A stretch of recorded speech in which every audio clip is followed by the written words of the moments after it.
Hi, welcome to the Harbour Grace Visitor Center. I'm Noah Burry. I'm part of the visitor staff. We do directions and tours about the SS Kyle, the boat that's been stranded in our harbour since 1967. So what happened? Originally, it was made as a passenger ship, and it served as such, traveling between here and Labrador, as well as here in North Sydney and Nova Scotia. Now, it was eventually converted into a fishing and sealing vessel in 1950 by a fishing company in Carbonear, just a town over. And during that time, it was on a fishing trip and got stranded in an iceberg, and eventually was brought back here for repairs in 1965. And while it was here, a storm hit, and that storm unhooked it from the mooring down in our harbour all the way down there, and that storm carried it right back to the mussel bed there, where it sustained almost irreparable damage. The town had to decide between wanting to drag the boat out from the harbour and dealing more damage to the boat as well as our local ecosystem and fishing industry, or just leaving the boat as it was. So ultimately they cut a hole right in the bottom and it's sunk there. It's been there ever since. So our visitor center is actually modeled after a lighthouse originally built in 1852. It was called the Michael Condon Curie Lighthouse, and in saying so, it was the official seal of the town of Harbour Grace, and fashioned from this lighthouse. It was known the world over as the Beacon Light, and it was stationed originally on the lower side of Harbour Grace. We invite you inside now to have a look at the replicas and other things of memorabilia from the Kyle itself.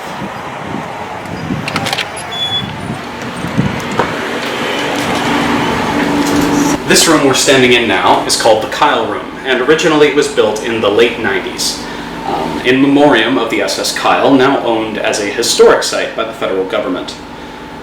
The last time maintenance had been performed on the Kyle itself was in 1997, when they mostly just sandblasted and painted it over before it was adopted by the government, where it will likely rest for the remainder of its days. We have a number of different models of the Kyle, from small to large formats, this one being our largest. That said, we have different portions of the Kyle. It was originally a steam-powered engine, so of course we have this large portion here. Now, that said, these two taller portions as well housed a number of eagles over the past few years, so a number of tourists would come by looking for them out on the Kyle. If you'll have a look here, you'll see an authentic Kyle ale that was sold on the boat. Originally it was brewed locally and sold exclusively on the Kyle, and it's a one of its kind at this point. If you have a look here, you'll see a replica, or rather actual pieces of the flooring, and these were actually made of a certain specialized kind of rubber that was very absorbent to water. These were usually found on the lower floors of the Kyle for the intention of keeping the boat clean and safe to walk on for passengers. We have a number of different pieces that have come off the Kyle and were donated from local people who have found them washed ashore. For instance, this is a porthole that was found on the Kyle and a part of its lower levels, with some other metal plating and things like that for smaller compartments, manholes, and other portions that would fall off the Kyle now that it's aging. If you look to my right, then you'll see a soup pot that was originally used on the Kyle for its vast number of passengers, between 140 and 180 people in any one trip. Now, of course, with a high supply of fish, often cooked inside of these would be something along the lines of fish stew. Here you'll see a mug that was donated by Clifford Pike. Originally it was a mug owned by the cook employed on the Kyle for 25 to 30 years. He used this all the time in the galley, and it's an ironstone mug made in England.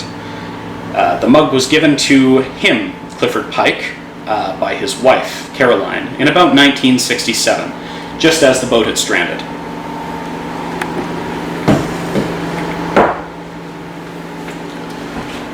Originally, the Kyle was modeled after the Titanic, after it had sunk in 1912. Its construction initiated just after its tragedy with the iceberg, and it was modeled such that it would more efficiently be capable of evading and sustaining damage from icebergs. Hence, it gained a moniker, the Bulldog of the North. We invite you to visit Harbour Grace anytime. Thank you for visiting our center.